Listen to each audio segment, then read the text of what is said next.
გამარჯობათ მეგობრებო, მოგესალმებით და მინდა რომ დღეს კიდევ ერთხელ მე და თქვენ ერთად გადავხედოთ და გავიხსენოთ და გადავიმეოროთ თუ ვინ არიან ამ ქვეყანაში მეხუთე კოლონის წარმომადგენლები, რომლებიც თავიანთ თავს ეძახიან ეგრეთ წოდებულ პროევროპულ და პროდასავლურ ოპოზიციას, სინამდვილეში კი ეს ადამიანები არიან საქართველოს და ქართველი ხალხის ოპოზიციაში. ტყუილში დავიღალეთ რა. სანამ ერეკლე მეფე მოღალატეთ არა გამოცხადებული, მანამდე ირაკლი ხარიბაშვილი გამოვა და ომი გინდა და ერეკლე მას მაგი თქვა რა. აბა ომი გინდა თო და ალბათ იცანით მეხუთე კოლონის უფროსი თაობის წარმომადგენელი ლევან ბერძენიშვილი, რომელიც სხვათა შორის გახლავთ ილიაუნის ლექტორი და პროფესორი და სხვათა შორის ლევან ბერძენიშვილის შეგირდი გახლავთ ონისე ოქრიაშვილი, რომელმაც ნოდარ დუმბაძის გული შეგვიგინა და კი ნამდვილად მეხუთე კოლონის უფროსი და უმცროსი თაობის წარმომადგენლები გახლავთ ლევან ბერძენიშვილი და მისი შეგირდი ონისე ოქრიაშვილი. გავაგრძელოთ ამ მანქურთების გამოხტომების ნახვა და გზადაგზად ან გავაკეთებ კომენტარებს. და ღვინოსაც ეკა რას ნიშნავს? არა, პუტინი კარგია, უნდა ვთქვათ, აი ამ ყველაფრის გამკეთებელი პუტინი კაია, უნდა ვთქვათ, იმიტომ რომ ვიღაცა ბორჯომი ღვინო და ნაბეღლავი შეიტანოს რუსეთში. ერთი ჩაუწვის ამირეში, ფეხებზე მკიდია. ძალიან დიდი ბოდიში ქვეყანა ვართ თუ რაღაცა სავაჭრო ობიექტი. გაეთრიეთ და უკრაინაში გაყიდეთ, კაცო.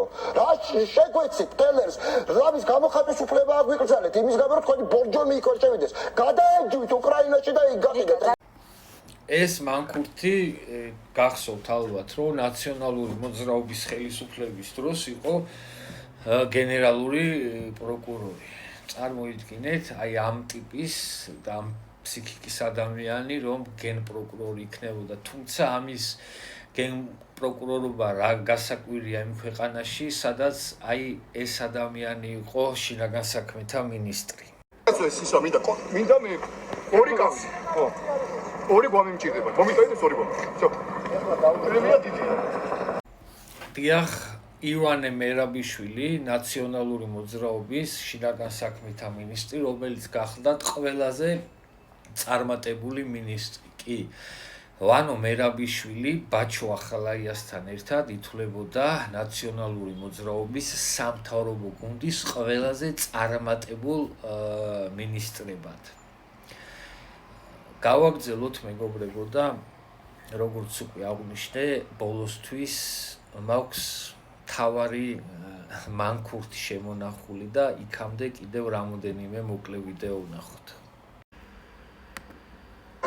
ბრუნდებით არჩევანის სტუდიაში სტუმრებთან ერთად შეამჩნევდით, რომ დღეს სტუდიაში ერთი უცნაური სტუმარი გვყავს. ეს არის მარიამი, სათამაშო პისტოლეტით, რომელიც როგორც წესი ცნობილია თვითმკვლელი ღვთისმშობლის სახელით, მაგრამ იქიდან გამომდინარე, რომ პისტოლეტი სათამაშოა, სინამდვილეში ის თავს ვერ მოიკლავს, ასე რომ ცოცხალი დარჩება და მოგვიანებით იესოსაც გააჩენს არ ინერვიულოთ ამ თემასთან.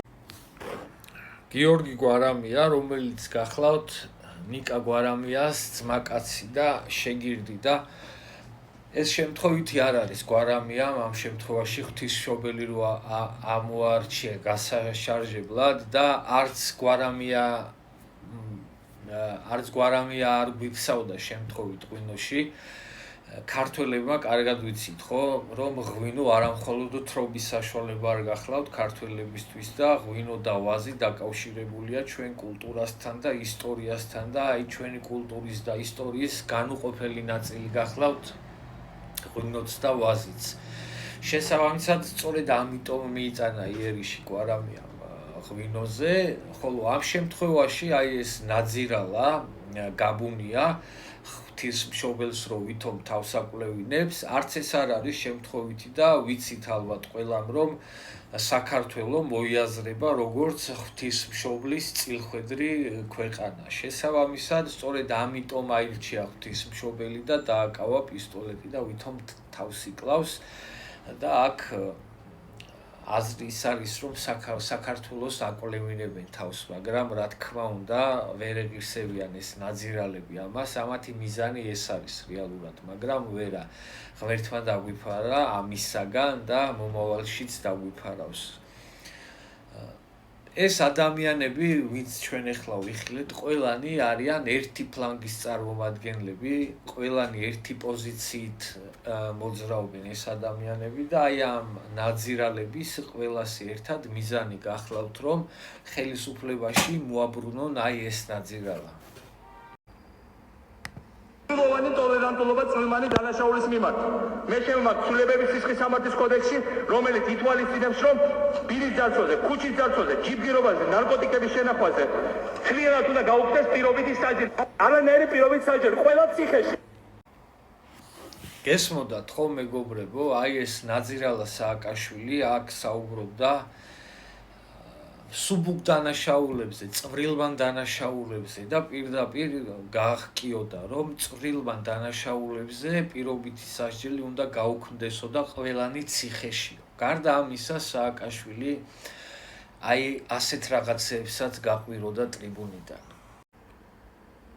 იუსტიციის მინისტრს, რომ ციხეში ბუნტის ნებისმიერი მცდელობისას და ეს მინდა კარგად მოისმინონ ციხეში დამკვიდრებულმა და ციხის გარეთ ყოფნა კრიმინალებმა გამოიყენონ ძალა და ბუნტის ნებისმიერ მცდელობისას გახსნან ცეცხლი და ადგილზევე მოკლან, გაანადგურონ ყველა ის კრიმინალი, რომელიც შეეცდება სიტუაციის არევას.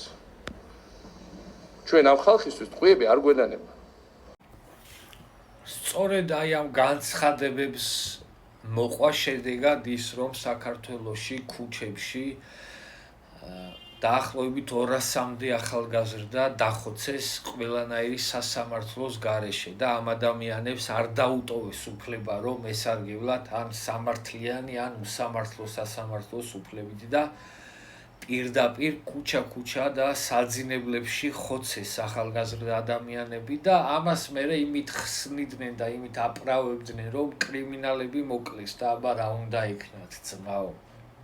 თუმცა ეს დამოკიდებულება და ეს განცხადებები რა გასაკვირია იმ ადამიანისგან, რომელიც ქართველებზე აი ამას ფიქრობს და რომელიც ქართველებს აი ასე უყურებს. აი, თანამშრომლებს როგორიათ, რომ ამათთან რაღაც დილს მიაყო. არა, ეს არის ავანტყოფიერია რა, ეს არის ამათ თანამარ დააჯვალ თავზე და სანამ დედას არ მოუყნავ, ვერ იგებენ ვერაფერს. ეგრე იყო ხალხთან ცხოვრება, ხო? ეხლა პირიქით. მაგათი დედა მოუთხან მე ქართველების მისდევ. ქართველების დედა მოუთხან ეს. ვინ არიან ეს ეს ავანტყოფიერი დინამიკა. დავიღალე ისე პროსტა სტისგან ზივარ რაღაც დარევსებები რაღაცას მოდივარ სულ რაღაცა ხვალზე აი ეხლა მოხდება ეხლა სულ აჭრილია ყველაფერი რამსე. არიან რაღაცა ეს არჩევნები კიდევ უფრო დააბნეხ, იმიტომ რომ დააკეთეს უსწრესი კანდიდატი და ცუდი კამპანია. მოკლედ ეს ჩანაწერით ალბათ გახსოვთ, ხო, სადაც სააკაშვილის მასწავლებელი და დამრიგებელი ბიძამისი კაკების გენერალი თენგიზ კი არა და თემურ ალასანია ქართველებზე საუბრობენ და აი აქ ამ საუბარში ჩანს თუ როგორი დამოკიდებულებით არიან სააკაშვილი და სააკაშვილის მთავარი მრჩეველი და დამრიგებელი და მასწავლებელი ბიძამისი კაკების გენერალი თემურ ალასანია. პირდაპირ იძახიან, რომ ესე იგი ქართველებს ბირსო თუ დედა არ მოუტყანიოდა ზედო მოკლედ არ დაასაქმეო, ისევ არაფერი არ ესმითო და არ გამოდისო ამ ხალხთანო და მიშა იძახის, ნუ რა გინდა რომ ქრა მთელი ცხოვრება ესე იყვნენ ეს ხალხიო. სწორედ აი ამ შემართებით და ამ დამოკიდებულებით იყო სააკაშვილი საქართველოს პრეზიდენტი და სწორედ იმიტომ მოგვექცა